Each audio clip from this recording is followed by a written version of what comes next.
بسم اللہ الرحمن الرحیم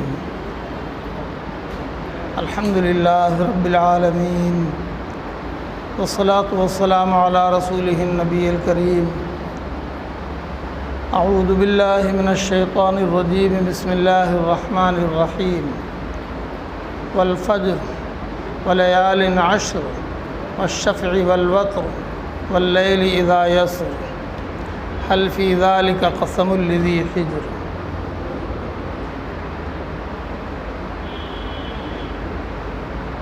آج ذی الحجہ کی پہلی تاریخ ہے۔ یہ ذی الحجہ حج والا مہینہ ہے اور پوری دنیا کے ایمان والے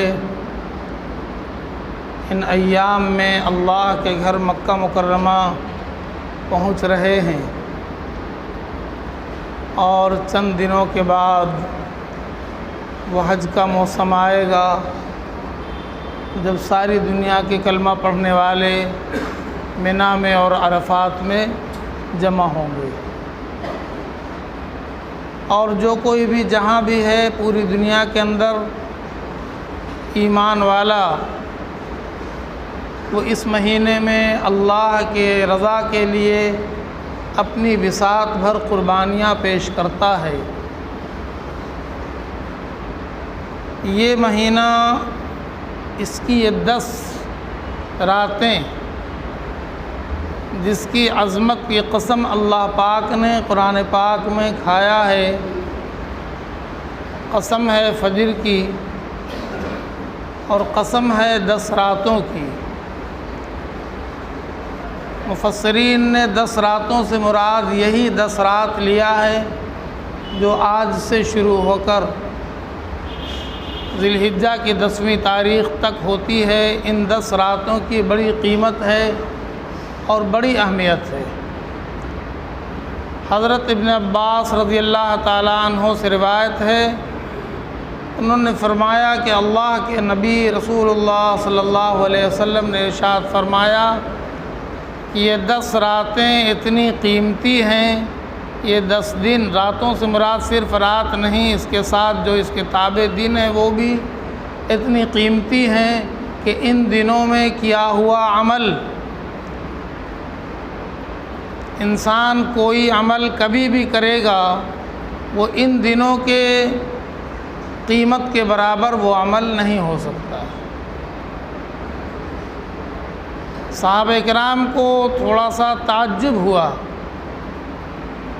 صحابہ کرام رضی اللہ تعالیٰ عنہ نے پوچھا، اے اللہ کے نبی صلی اللہ علیہ وسلم، ہم تو جہاد کو سب سے زیادہ قیمتی عمل سمجھتے ہیں،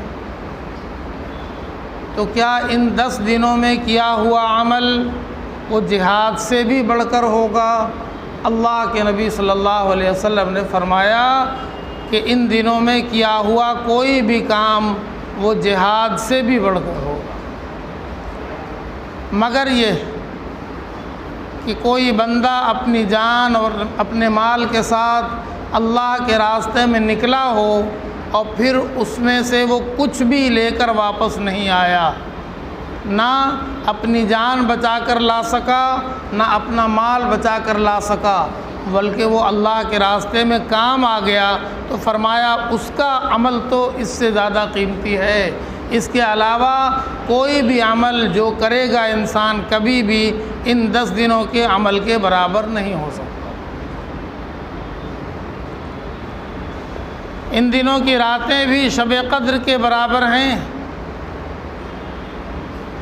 ان دنوں میں کیا ہوا کوئی بھی عمل ایمان والے کا اللہ کی نظر میں بہت محبوب ہے۔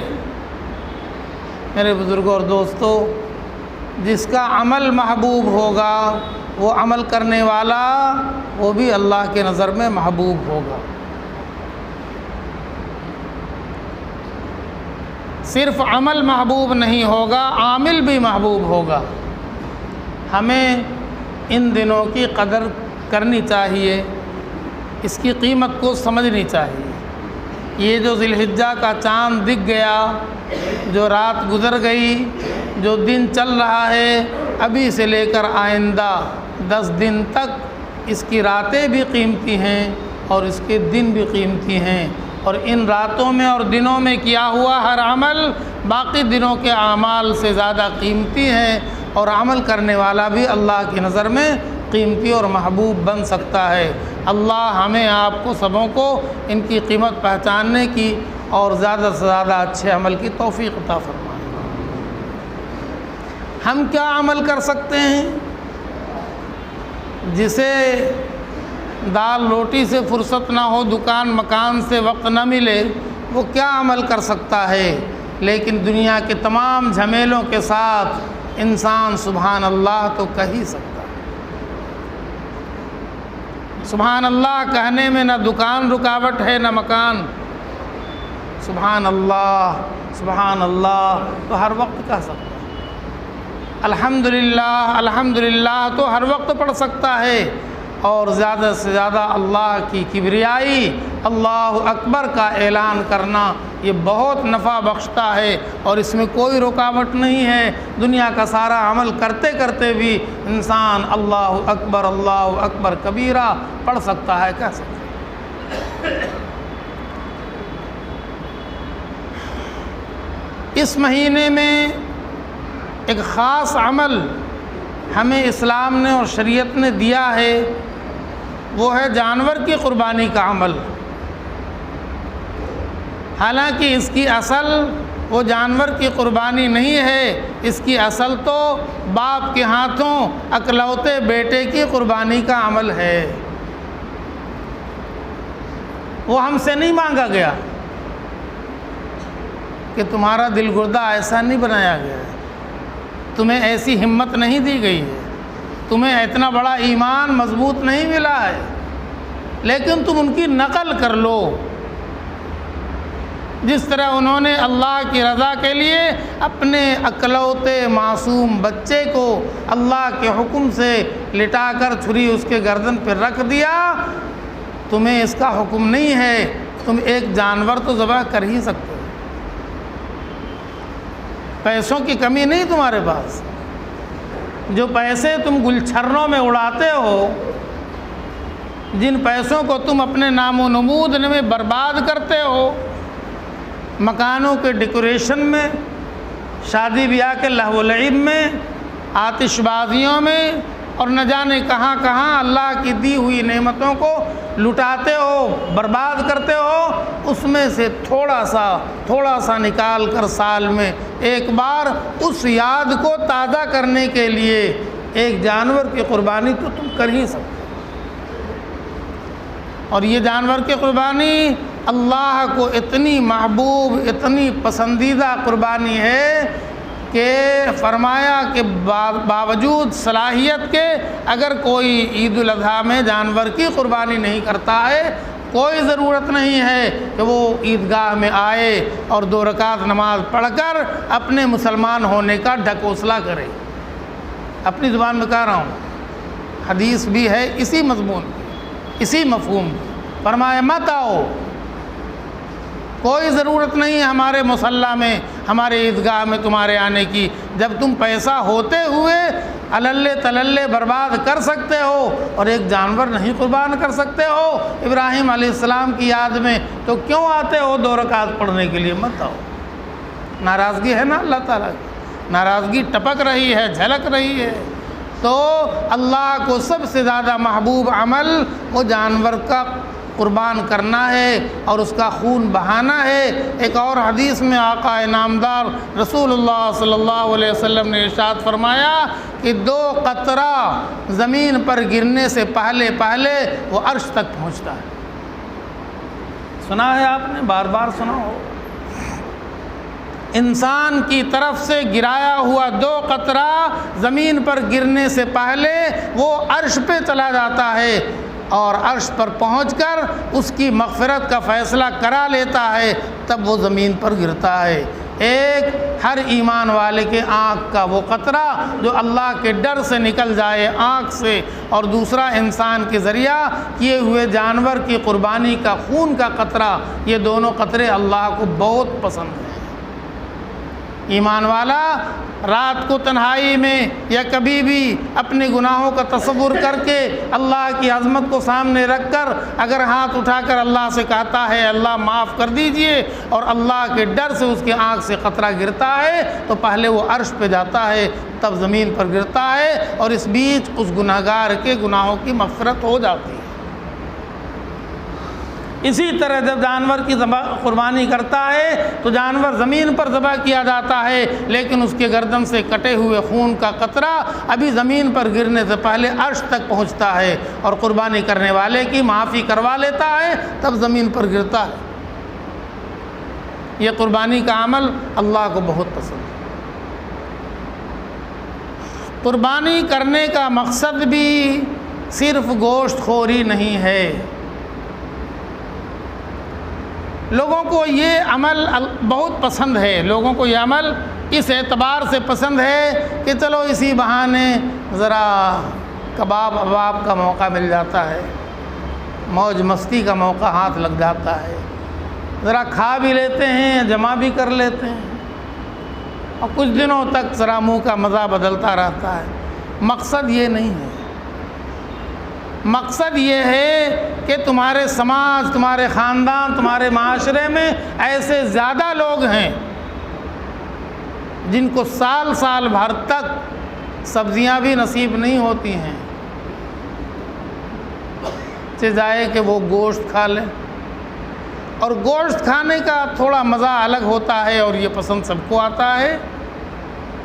تو اللہ تعالیٰ نے فرمایا کہ چلو اسی بہانے ہمارے سب ایمان والے بندے کا تھوڑا سا منہ کا مزہ بدل جائے، تم قربانیاں کرو اور اس کے گوشت کو ان تک پہنچا دو جن کے یہاں کبھی گوشت پکتا نہیں۔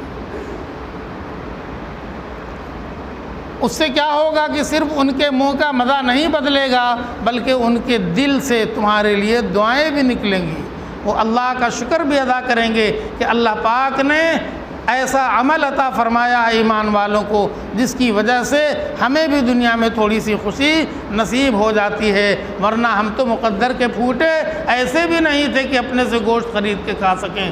اللہ نے یہ عمل دیا اور یہ قربانی کا موقع عنایت فرمایا کہ آج ہمارے گھر بھی گوشت بن رہا، یہ مقصد ہوتا ہے۔ اللہ تعالیٰ ان مقاصد کو سمجھنے کی توفیق عطا فرمائے۔ یہ قربانی دراصل اللہ کے خلیل کا مطلب ہوتا ہے جگری دوست، جگری ایک دوست ہوتا ہے اوپر کا، ہے نا، ہم لوگ سب لوگ ایک دوسرے کے دوست ہیں نا، عید میں خوب سینہ ٹھوکتے ہیں ایک دوسرے کا، پتھر کو جیسے آپس میں ٹکرایا جائے ویسے ہر ایمان والا اپنا سینہ دوسرے سینے سے ٹکراتا ہے، اور کہیں پر بھی محبت نہیں ہوتی۔ برا لگ گیا ہوگا لیکن سچائی تو یہی ہے، ہم دل نہیں ملاتے ہیں، سینہ ٹھونکتے ہیں ایک دوسرے سے، اس کو خلت نہیں کہتے ہیں۔ ایسی دوستی خلیل کا لفظ نہیں ہے، خلیل تو اس کو کہتے ہیں جو دل کے اندر جگہ بنا لیتا ہے۔ ابراہیم علیہ السلام نے اللہ کے حکموں کی تابعداری کر کر کے اتنا مقام بلند کیا تھا کہ اللہ تعالیٰ نے اپنے خلیل ابراہیم کو اپنا خلیل ہونے کا شرف بخش دیا۔ واتخذ اللہ ابراہیم خلیلا، اللہ نے بنا لیا ابراہیم کو اپنا خلیل، یعنی اپنا جگری دوست۔ یہ کوئی معمولی بات نہیں ہے کہ اللہ قرآن میں کہہ رہا ہے کہ اللہ تعالیٰ نے ابراہیم کو اپنا خلیل بنا لیا۔ کیوں بنا لیا؟ ابراہیم علیہ السلام عراق میں بابل میں پیدا ہوئے، عام انسان جیسے پیدا ہوتا ہے، پھر انہوں نے اپنے باپ ماں کی نگرانی میں آنکھیں کھولیں، جب آنکھ کھول کر کچھ دیکھنے کی صلاحیت پیدا ہوئی اور دماغ میں کچھ سمجھنے کی صلاحیت پیدا ہوئی، سوچنے کی صلاحیت پیدا ہوئی، تو دنیا کا ہر عمل ان کو عجیب سا لگا۔ بچہ سب سے پہلے کس کو دیکھتا ہے؟ اپنے باپ کو۔ باپ جیسے کھاتا ہے بچہ ویسے ہی کھانے کی کوشش کرتا ہے۔ ہاں، نوخیز بچے کو آپ جب اپنے ساتھ سامنے بٹھائیے گا کھانے کے لیے تو وہ بایاں ہاتھ بڑھائے گا، آپ اس کو کہیے گا بیٹا داہنے ہاتھ سے کھاؤ تو وہ آپ کو دیکھے گا، بولے گا آپ کا تو ادھر ہاتھ ہے، ادھر والے ہاتھ سے آپ کھا رہے ہیں تو ہم بھی تو ادھر والے ہاتھ سے کھا رہے ہیں، ہم کون سا غلط کر رہے ہیں؟ ہاں، وہ نقل کرتا ہے، حالانکہ آپ کا داہنا ہاتھ ہے لیکن اس کے بائیں ہاتھ کے سامنے ہے نا تو سامنے والے ہاتھ کا استعمال کرتا ہے۔ پھر آپ اس کو سمجھاتے ہیں اچھے سے کہ نہیں بیٹا ہمارا داہنا ہاتھ یہ ہے اور تمہارا داہنا ہاتھ یہ ہے، پھر وہ داہنے ہاتھ سے کھانے لگتا ہے۔ آپ لوگ بھی اپنے بچوں کو سمجھاتے ہوں گے نا، ہاں کہ داہنے ہاتھ سے کھاؤ، بولا ہم تو بائیں ہاتھ سے کھاتے ہیں، بچوں کو کیوں بتائیں گے دائیں ہاتھ سے کھانے؟ ہمیں تو پھٹانی لگتی ہے بائیں ہاتھ سے چائے پینے میں، بائیں ہاتھ سے گلاس اٹھا کر پینے میں مزہ آتا ہے۔ افسوس امت کا حال آج یوں ہی ایسے تھوڑے ہو گیا ہے۔ اللہ کے نبی کا کوئی عمل امت کو پیارا نہیں لگ رہا ہے، انگریزوں کا ہر عمل امت کو پیارا لگ رہا ہے، تو اللہ تعالیٰ نے ڈھکیل دیا کہ جاؤ، جب تم کو میرے نبی کا کوئی عمل پیارا نہیں لگ رہا ہے تمہارے ساتھ رحم کرنے کا کون سوال پیدا ہوتا ہے؟ تم تو دنیا میں ٹھوکریں کھاؤ گے، دنیا میں ذلیل ہو جاؤ گے جب تم نے میرے نبی کا دامن چھوڑ دیا۔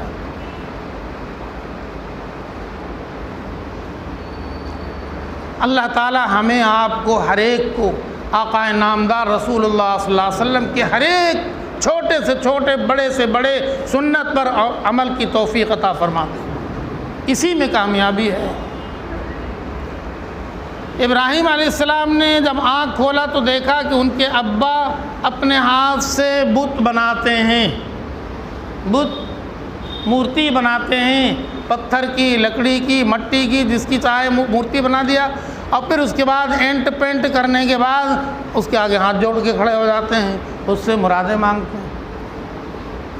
بڑا عجیب سا لگا کہ میرا باپ ایسا کر رہا ہے، ایسا تو میرے دماغ میں بھی نہیں آ سکتا ہے، ایسا تو کوئی عقل مند کر ہی نہیں سکتا کہ جس کو اپنے ہاتھ سے بنائے اسی کو وہ اپنا خدا سمجھ بیٹھے، پھر اس سے مرادیں مانگنے لگے، پھر اس کے آگے ہاتھ جوڑ کے کھڑا ہو جائے۔ یہ بات تو سمجھ میں نہیں آ رہی ہے۔ تو اپنے ابا سے پوچھا، اذ قال ابراہیم لابیہ آزر، ابراہیم علیہ السلام نے اپنے ابا سے کہا جن کا نام آزر تھا، اتتخذ اصناما آلہہ، کیا آپ ان مورتیوں کو خدا سمجھ بیٹھے ہیں، ان کی پوجا کر رہے ہیں، ان کی عبادت کر رہے ہیں؟ انی اراک وقومک فی ضلال مبین، میں دیکھ رہا ہوں کہ آپ بھی اور یہ آپ کی پوری قوم کھلی ہوئی گمراہی میں مبتلا ہے، کھلی ہوئی۔ آسان کام ہے جوان بیٹے کا اپنے باپ کو للکارنا اور ان کے عمل کو خراب کہنا آسان نہیں ہے، یہ تو وہی کہہ سکتا ہے جس کو ابراہیم جیسا ایمان ملا ہو۔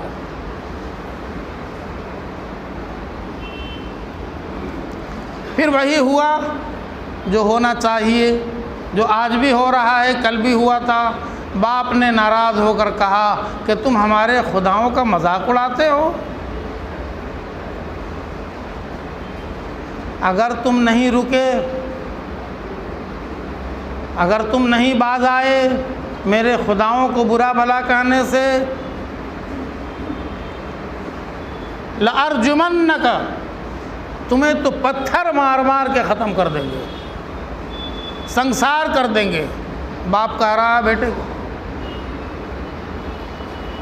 وَاهْجُرْنِي مَلِيًّا،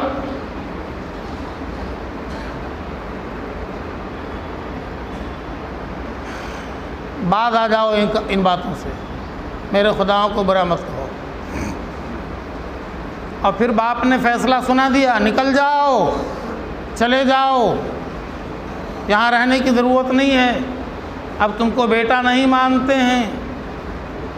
یہ سب تو ایمان والے کے ساتھ آتا ہے۔ حالات کو بھی دیکھیے، وقت کو بھی پہچانیے، اپنے عمل کو بھی دیکھیے۔ اب تو بچنے کے لیے ایمان ابراہیم جیسا ایمان پیدا کرنا ہوگا، ورنہ آواز تو لگ گئی ہے، آواز تو اٹھ رہی ہے۔ لأرجمنک، ہم پیٹیں گے، ہم جیل بھر دیں گے، ہم اٹھوا لیں گے وغیرہ وغیرہ، اور نکل جاؤ، یہ بھی آواز آ رہے ہیں نا، نکل جاؤ۔ تو بچنے کا کیا راستہ ہو سکتا ہے؟ نمبر 1 صبر، استقامت علی الایمان، ایمان پر جمنا، حالات سے نہیں گھبرانا، اللہ کی ذات پر یقین رکھنا، اللہ سے مدد مانگنا، یہی راستہ ہے، اور کوئی ترکیب کام آنے والی نہیں ہے۔ سن لیجیے، باقی جو کوئی غلط دھندا کرتا ہے تو اپنی بربادی کے ساتھ ساتھ پوری امت کو بربادی کے غار میں ڈھکیلنے کی کوشش کرتا ہے۔ بچنے کا یہ سب راستہ نہیں ہے۔ آپ ایمان پر ثابت قدم رہیں، آپ حالات پر صبر کریں، آپ اللہ سے کہیں، اللہ سے بڑھ کر کسی کے پاس طاقت نہیں ہے۔ اللہ اپنی مدد کرنا چاہے تو جس اللہ نے ابراہیم علیہ السلام کی مدد کیا ہے وہ اللہ آپ کی بھی مدد کرے، ہماری بھی مدد کرے۔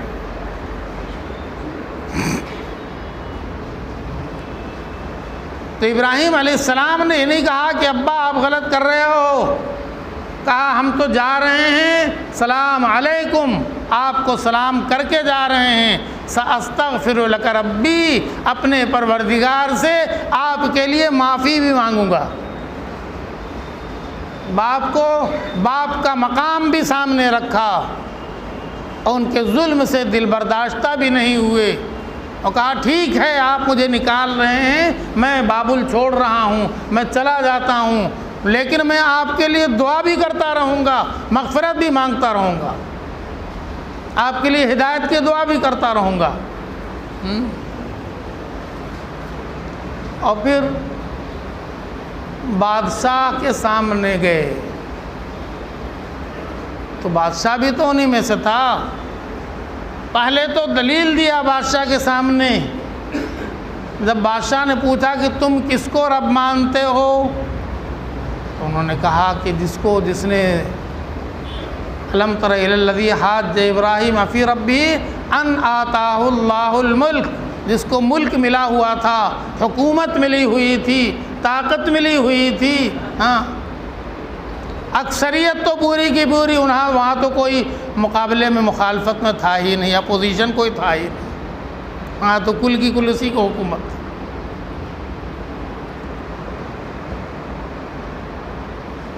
ربی الذی یحیی و یمیت، میرا رب وہ ہے جو مجھے زندہ کرتا ہے اور مارتا ہے۔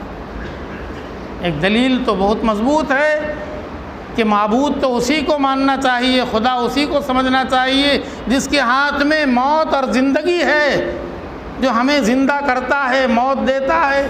خدا تو کہلانے کا، ماننے کا وہی حقدار۔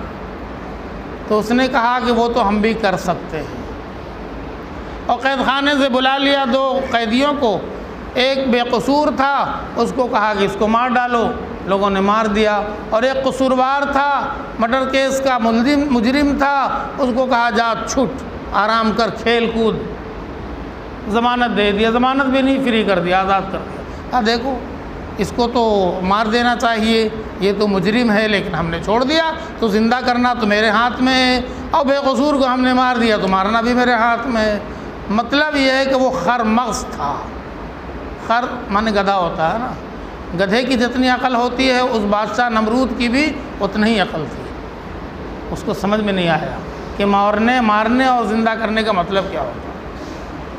تو ابراہیم علیہ السلام نے ایک دوسری اس سے مضبوط ترین دلیل پیش کیا کہ میرا رب وہ ہے جو روزانہ سورج کو پورب سے نکالتا ہے اور پچھم میں ڈبا دیتا ہے۔ تم اگر اپنے آپ کو خدا کہنے کا دعویٰ کرتے ہو تو ایک دن بس ایک دن سورج کو ذرا پچھم سے نکال کر دکھلا دو، ہم بھی تم کو خدا مان ہی لیں گے۔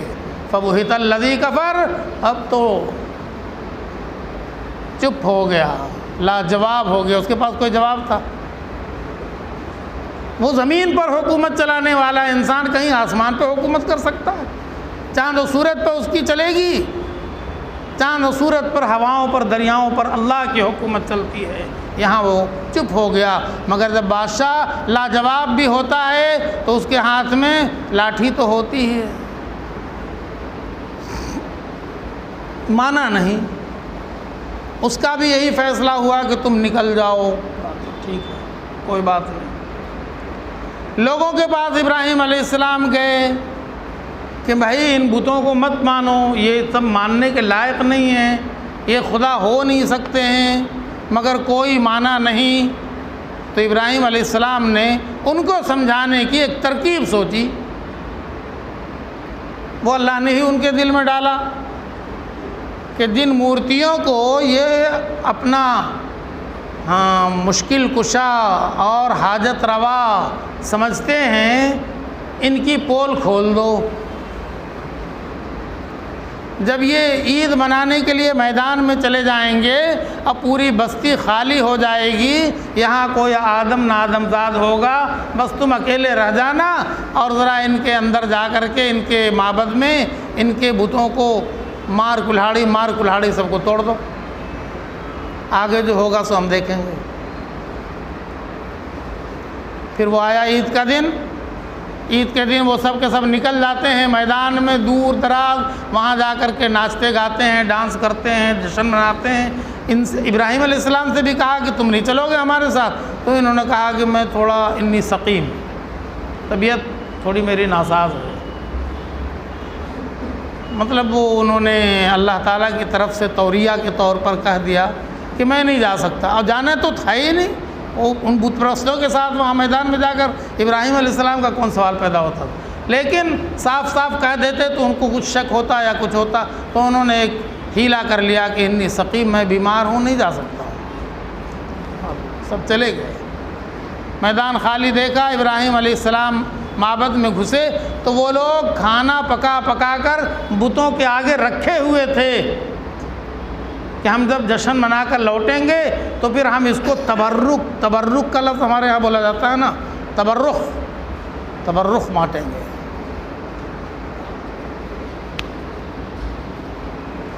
تبرک دیکھنا ہو تو اجمیر میں دیکھیے جا کر کے، بڑے بڑے دیگ میں تبرک بنتا ہے، اور پھر اس کے بعد اس کو بیچا بھی جاتا ہے، بہت پیسہ جمع ہوتا ہے، اور لوگ بڑے قیمت سے خریدتے ہیں کہ تبرک ہے۔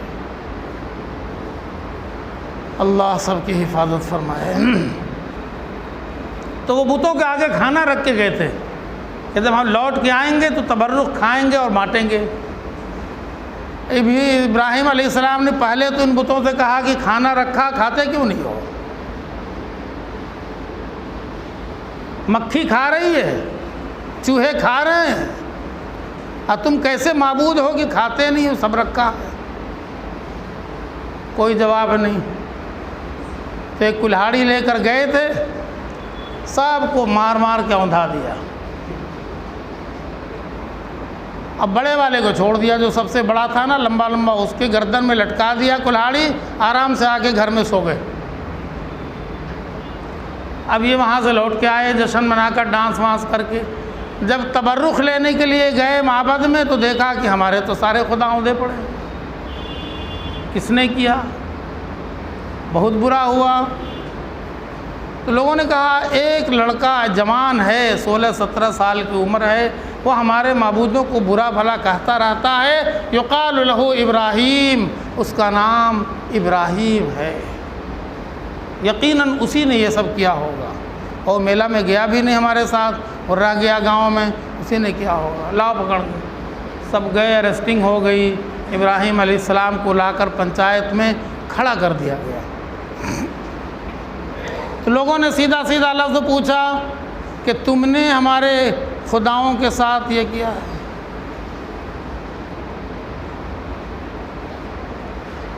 تم نے ہمارے خداؤں کو اس طرح مار پیٹ کے توڑ تاڑ دیا، برابر کر دیا۔ تو ابراہیم علیہ السلام نے اس سے بڑھ کر بھولے انداز میں کہا کہ انہی سے پوچھ لو نا، ان کانوا ینطقون، اگر یہ بول سکتے ہو تو انہی سے پوچھو، ان کی یہ درگت کس نے بنائی ہے؟ اب تو پھنس گئے۔ انہوں نے کہا ابراہیم تم تو جانتے ہو کہ ہمارے یہ خدا بولنے کی طاقت نہیں رکھتے، یہ بول نہیں سکتے، تم ہی بتا دو۔ تو کہا کہ نالائقو افل لکم، شرم آنی چاہیے تمہیں، یہ بولنے کی طاقت نہیں رکھتے، یہ نہیں بتا سکتے کہ ان کا ہاتھ پیر کس نے توڑا، تم نے ان کو خدا سمجھ رکھا ہے۔ افل لکم ولما تعبدون من دون اللہ، شرم آنی چاہیے، اف ہے تمہارے اوپر، اور جس کی تم عبادت کرتے ہو ان پر بھی افسوس۔ اب تو وہ بالکل چھٹپٹا کے رہ گئے۔ ابراہیم علیہ السلام کی جواب لاجواب کے سامنے ایک دم سے ان کی بولتی بند ہو گئی، وہ کیا کر سکتے تھے۔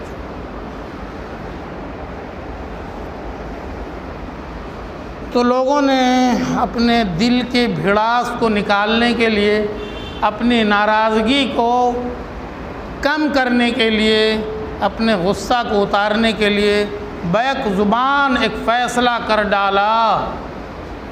قالوا حرقوه وانصروا آلہتکم، ابراہیم کو جلا دو، اپنے خداؤں کی مدد کر لو۔ دونوں لفظ بہت عجیب ہے، ابراہیم کو جلا دو اور اپنے خداؤں کی مدد کر دو۔ آج سمجھ میں آ گیا، خدا ان کی مدد نہیں کر رہا ہے، خدا ان کی مدد کر بھی نہیں سکتا ہے، لیکن تم ہی اپنے خدا کی مدد کرو کہ اپنے خدا کے دشمن کو جلا کر اپنے خدا کو خوش کر لو، اس کی مدد کر دو، ہے نا دونوں؟ بڑی عجیب بات، خداؤں کی مدد انسان کرے گا، پھر وہ خدا کیسا ہوا؟ ان کنتم فاعلین، اگر تم ایسا کر سکتے ہو تو کرو۔ جب فیصلہ ہو گیا، بادشاہ تک بات پہنچی، بادشاہ نے کہا ہاں ہاں وہ میرے ساتھ بھی بہت زبان درازی کر چکا ہے، اس لیے پنچایت نے جو فیصلہ کیا ہے اس کو جلانے کا بالکل صحیح ہے۔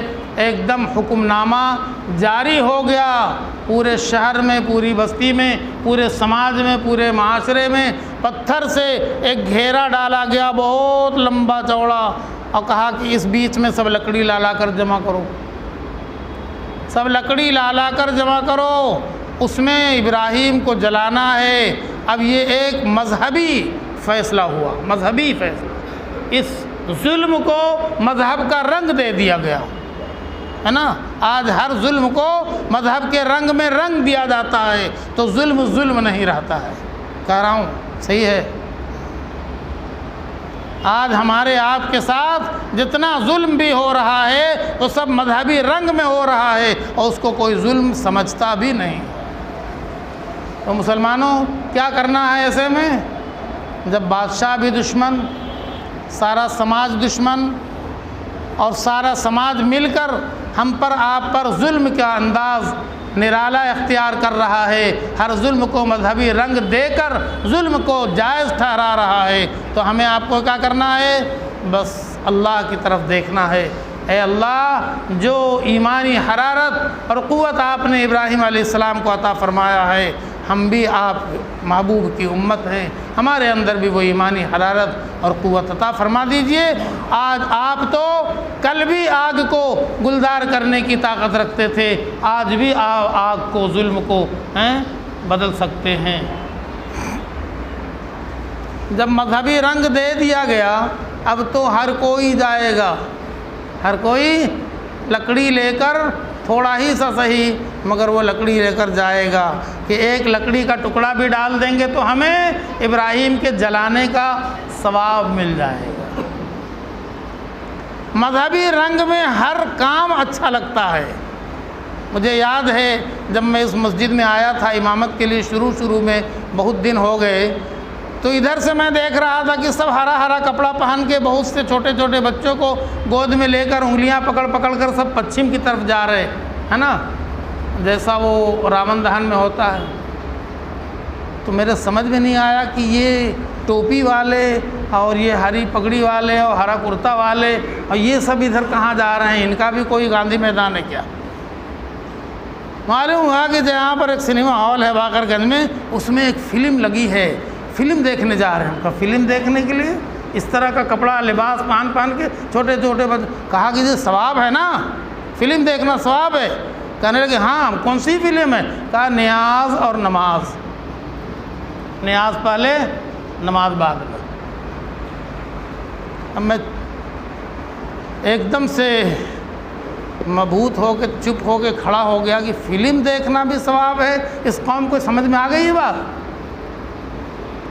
اور فلم کا نام کتنا پیارا رکھا گیا، نیاز اور نماز، مطلب نماز 2 نمبر کی چیز ہے، نیاز 1 نمبر کی چیز۔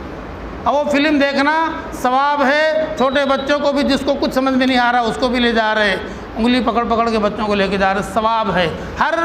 ہر وہ عمل جس پر رنگ دے دیا جائے مذہب کا، اس کے کرنے میں مزہ بھی آتا ہے اور ثواب بھی ملتا ہے اور خرچہ کرنا بھی آسان ہو جاتا ہے۔ اب ابراہیم علیہ السلام کے جلانے کے لیے لکڑیاں جمع کرنا ایک مذہبی عمل بن گیا، اور سارا غریب امیر عورت مرد سب لکڑیاں لا کر ڈال رہے ہیں۔ کتنی لکڑی جمع ہوئی ہوگی بتانے کی ضرورت باقی نہیں رہی، کتنی لکڑی جمع ہوئی ہو ایک ابراہیم علیہ السلام کو جلانے کے لیے، جن کے جلانے کے لیے 2-4 لکڑی بھی کافی تھی نا، لیکن وہاں تو نہیں، سب ثواب میں کار ثواب میں آگے بڑھ رہے ہیں۔ آگے لکڑیاں میلوں میل لکڑیاں جمع ہو گئیں اور جلا دی گئی اور بھبکنے لگی۔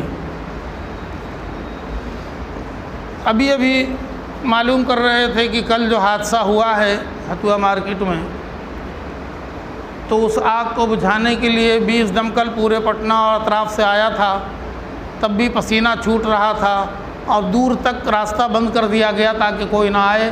آگ کی تپش تو ایسی ہی ہوتی ہے نا، اور اس آگ کی تپش کا کوئی اندازہ لگا سکتا ہے جو میلوں میل لکڑیاں ہوں اور سب دہک رہی ہوں؟ اس کے قریب بھی کوئی جا سکتا ہے کیا؟ ابراہیم علیہ السلام کو سکر میں باندھا گیا، زنجیروں میں جکڑا گیا، کسی کی مجال نہیں ہے کہ اپنے ہاتھ سے ابراہیم علیہ السلام کو لے جا کر آگ میں ڈال دے، وہاں تو جائیں گے تو پہلے خود جلیں گے۔ تو ایک بڑا کران ہی سمجھیے گا، منجنیق نہیں سمجھ پائیے گا، اس زمانے کا کران تھا منجنیق، اس میں ابراہیم علیہ السلام کو رکھا گیا اور کران کو جھٹکا دیا گیا اور ابراہیم علیہ السلام کو جھٹکے کے ساتھ آگ کے بیچوں بیچ گرا دیا گیا۔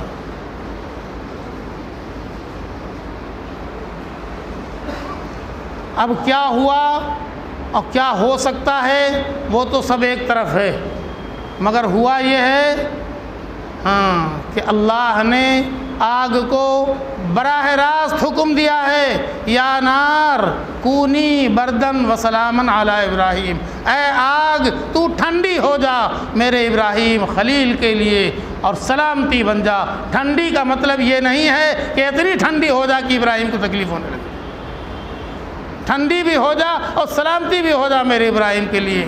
پھر کسی آگ کی مجال تھی کیا؟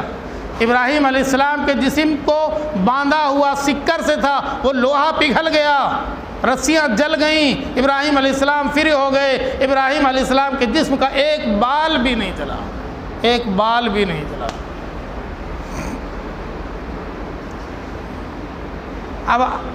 اب وہ کیا کہیں گے کہ اللہ تعالیٰ ڈائریکٹ تھوڑا ہی کچھ کرتے ہیں، اللہ تعالیٰ تو نعوذ باللہ من ذالک انڈائریکٹ کے محتاج ہیں، پہلے وہ ان سے پھر ان سے پھر ان سے تب اللہ تعالیٰ تک وہ سنیں۔ اللہ نے ڈائریکٹ حکم فرمایا ہے، یا نار اے آگ کوئی واسطہ نہیں ہے، کونی بردن ٹھنڈی ہو جا سلامتی ہو جائے ابراہیم۔ انڈائریکٹ والے سبق لے لیں اس سے کہ اللہ ہر کام ڈائریکٹ کر سکتے ہیں۔ انڈائریکٹ میں فرشتے آئے تھے، انڈائریکٹ میں جبرائیل علیہ السلام سب سے پہلے آئے تھے، جو ہر نبی کے پاس جاتے تھے اللہ کے حکم سے، کہا اے اللہ کے خلیل ہم سب سے نہیں برداشت ہو رہا ہے کہ آپ کے لیے اتنی آگ جلائی گئی، ہم تو ایک پر ماریں گے اور یہ ساری آگ ٹھنڈی ہو جائے گی، حکم دیجئے۔ فرمایا اگر اپنی مرضی سے آئے ہو تو واپس چلے جاؤ۔ یہ آگ تو کسی کی مرضی سے نہیں جلی ہے، اس آگ کے جلانے کے پیچھے اللہ کی مرضی تو ہے اور ہم اللہ کی مرضی کے آگے سر جھکاتے ہیں۔ ایسا ایمان ہونا چاہیے۔ اگر اللہ کی مرضی ہمارے آزمائش کی ہے تو ہم نہ کہنے والے کون ہیں؟ ہر آدمی کو سمجھنا چاہیے۔ چلے جبرائیل علیہ السلام چلے گئے، بارش والے فرشتے آئے، وہ بارش جو جھماجھم برساتے ہیں نا، اور سب دلدل ہو جاتا ہے، جل تھل ہو جاتا ہے، کہنے لگے بس آپ اشارہ کیجئے نا، میں تو ایسی بارش ابھی برسا دوں گا کہ یہ سب کب کی آگ ٹھنڈی ہو جائے گی۔ فرمایا چلے جاؤ واپس، اللہ دیکھ رہا ہے نا، اللہ یہی چاہتا ہے تو ہمیں جلنے دو، دیر مت کرو۔ تب اللہ نے پکارا ڈائریکٹ، اے آگ ٹھنڈی ہو جا۔ آگ ٹھنڈی ہو گئی۔